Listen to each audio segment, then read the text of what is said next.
Hey everyone, welcome back. If you're running a business and want to manage leads, customers, and sales in one place, then learning how to use Zoho CRM is a game changer. In this full guide, I'll show you how to use Zoho CRM step by step in 2026. First, go to Zoho CRM and create your account. You can sign up with your email or Google account. Next, set up your company details like name, industry, and team size. This helps Zoho customize your dashboard.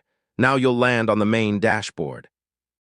This is where you can see leads, deals, and sales activity at a glance. Go to the leads section and click Create Lead. Add customer details like name, email, and phone number. When a lead is qualified, you can convert it into a contact or deal. This moves them into your sales pipeline. Now go to Deals. Here you can track your sales pipeline from start to close. You can set up automation for emails, follow-ups, and reminders. This saves a lot of manual work.